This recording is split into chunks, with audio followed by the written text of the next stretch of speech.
अस्सलाम वालेकुम प्यारे दोस्तों, कैसे हैं आप सब लोग। उम्मीद है ठीक ठाक होंगे। मैं हूं अस्मा तैमूर और मैं लेके आई हूं आपके लिए एक नई दास्तान।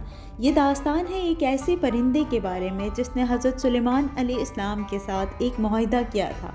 आइए बढ़ते हैं इस दास्तान की तरफ। आज मैं आपको तसव्वुफ़ और इस्लामी रिवायात के मुताबिक इस परिंदे की शनाख्त कराऊंगी। आइए बढ़ते हैं इस दास्तान की तरफ। इस परिंदे की दास्तान हज़ारों सालों से मुख्तलिफ़ तहज़ीबों और मज़ाहिब में मौजूद है। कदीम ईरानी दास्तानों में इस परिंदे को सीमुर या फिर आतिश ज़न कहा जाता है। अरबी में अनका, हिंदू धर्म में अमर पक्षी, जबकि चीनी ज़ुबान में इसे फेनिक्स कहते हैं। बहुत से लोग दावा करते हैं कि उन्होंने इसे देखा है, लेकिन बहुत से लोग इसे नहीं मानते। असल में जो लोग दावा करते हैं कि इन्होंने उसे देखा है, वो ये कहते हैं कि ये आसमान पर इंतहाई बुलंदी पर परवाज़ करता है, इसलिए इसे हर कोई देख नहीं पाता। ये परिंदा अपना घोंसला कोई काफ की चोटियों पर बनाता है। काफ वो पहाड़ है जो जिन्नात और परियों के रहने का मस्कन है, और ये परिंदा वहीं पर अपना मस्कन बनाता है। ये वही कोहे काफ पहाड़ है जो कि एक पुरअसरार पहाड़ है, जिसके कई किस्से कहानियाँ आपने सुन रखे होंगे।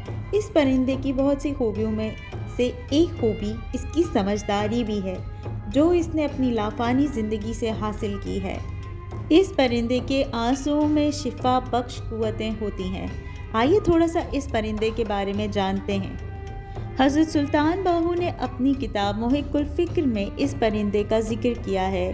आज के सैटेलाइट दौर में इस परिंदे कुकनुस फायर फिनिक्स के बारे में बहुत सारी मालूमात मौजूद हैं। ये परिंदा ना नर होता है और ना मादा, सारे जंगल में एक ही होता है। इसकी चोंच बहुत लंबी होती है, जिसमें हज़ारों सुराख होते हैं। इसकी आवाज़ ऐसी रसीली होती है कि जब अपनी मस्ती में मस्तगू कर कर राग अलापता है तो जंगल के तमाम परिंदे इसके इर्द गिर्द झुरमुट बना लेते हैं। तमाम परिंदों पर वजदानी हालत तारी हो जाती है। बहुत से परिंदे अपनी जान से हाथ धो बैठते हैं। इसका ये हाल रोज़ होता है। जब कभी जोश में आकर गाने लगता है, इसकी आवाज़ सुनते ही जंगल में कहराम मच जाता है।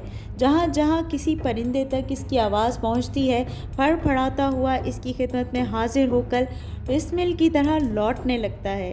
इसकी मजलिस में अक्सर व बेशतर अमूमन हर किस्म का परिंदा हाजिर होता है।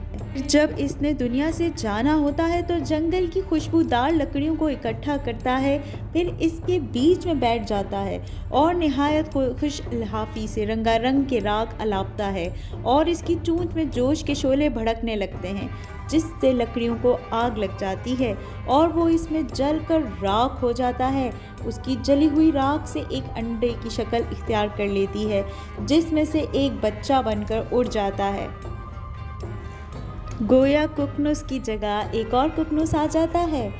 प्यारे दोस्तों, इस परिंदे के आंसुओं में शिफा बख्श कुव्वतें होती हैं। इस परिंदे को आपने हैरी पॉटर में भी देखा होगा, जो कि एक अंग्रेज़ी फिल्म है, और बहुत सी दूसरी फिल्मों में भी देखा होगा। ये परिंदा हज़रत सुलेमान के किस्सों में भी मौजूद है, जब तमाम परिंदे इसी फियोनिक्स परिंदे की सरदारी में हज़रत सुलेमान के ताबे थे। इस सरदारी इसके बड़े हुजूम की वजह से भी मिली है। आज तक हम उकाब को ही सबसे बड़ा परिंदा मानते हैं। इस परिंदे की उम्र 1000 साल से लेकर 600 साल तक होती है। सूफी इस्लाहात में है कि रूह एक पिंजरे में कैद एक परिंदा है, और मौत ही इस परिंदे को एक ना ख़त्म होने वाली ज़िंदगी में आज़ाद करा सकती है। एक फ़ारसी नज़म में एक सूफ़ी शायर फरीदुद्दीन अतार ने इस फियोनिक्स परिंदे की एक कहानी लिखी है, जिसमें इंसानों के लिए एक गहरा सबक है। जिसमें ये लिखा था कि एक दफ़ा तमाम परिंदों का सरदार कहीं गायब हो गया, तो परिंदों ने कहा कि किसी सरदार के बगैर वो सब भटक जाएंगे। इसमें हुदहुद, जो कि सबसे ज़हीन परिंदा था, इसने सबको जमा किया और कहा हमें अपने सरदार यानी फियोनिक्स को ढूंढना चाहिए। वो तमाम परिंदे फियोनिक्स की तलाश में निकल पड़े। यानी ये सब इंसानों की इन खताओं की अक्कासी है जो एक इंसान को हक़ के रास्ते पे जाने से रोकती है। हुदहुद ने इन परिंदों से कहा कि वो जुस्तजू, मोहब्बत, इल्म, जुदाई, इत्तेहाद, हैरत और गुर्बत की ان 7 وادیوں سے گزر کر فیونکس کے پاس پہنچ سکتے ہیں۔ جب پرندوں نے یہ سنا تو وہ سب پیچھے ہٹ گئے۔ بلبل نے کہا کہ اسے پھولوں سے پیار ہے تو وہ وہیں رہے گی۔ طوطا موت سے ڈر گیا۔ مور نے کہا کہ اسے شیطان کا ساتھ دینے پر جنت سے نکالا گیا تھا تو واپس جنت میں جانا چاہتا ہے۔ ہنس راج نے کہا کہ وہ پانی میں رہ کر پانی کو صاف رکھنا چاہتا ہے۔ تیتر نے کہا کہ بناؤ سنگھار سے کوئی چیز زیادہ اہم نہیں۔ ہما پرندے نے کہا کہ وہ فیونکس سے زیادہ طاقتور اور عمر میں بڑا ہے۔ لیکن ہدہد نے ان سب کو راضی کیا اور وہ سب تلاش میں نکل پڑے۔ پھر ایک وقت ایسا آیا کہ ان ہزاروں پرندوں میں صرف 30 پرندے ان وادیوں کو پار کر کے فیونکس کے ٹھکانے تک پہنچتے ہیں۔ وہاں پہنچ کے انہیں ایک پرندہ ملتا ہے اور انہیں ایک تحریر پڑھنے کے لیے دیتا ہے۔ جب وہ تحریر کو پڑھتے ہیں تو حیران ہو جاتے ہیں کہ اس تحریر میں ان کے سفر کا تمام احوال لکھا ہوا ہوتا ہے۔ تب فیونکس ان کے پاس آتا ہے، لیکن جب وہ فیونکس کو دیکھتے ہیں تو حیران ہو جاتے ہیں، کیونکہ انہیں معلوم ہوتا ہے کہ وہ تو ان کو اپنا عکس اس میں نظر آتا ہے۔ تو پھر انہیں پتہ چلتا ہے کہ فیونکس تو وہ خود ہی ہیں۔ اس کہانی میں تمام وادیاں ان مشکلات اور رکاوٹوں پر مبنی تھیں جسے پار کر کے انسان کی روح پاک ہو جاتی ہے۔ ان پرندوں میں ہر پرندہ انسان کی خصلتیں بیان کرتا ہے۔ بلبل انسان کی زندگی کا وہ کردار ہے جو دنیا کی رنگینیوں میں کھو کر اللہ کی یاد سے غافل ہو جاتا ہے۔ طوطا زندگی کی لذت میں ڈوب کر موت سے ڈرتا ہے۔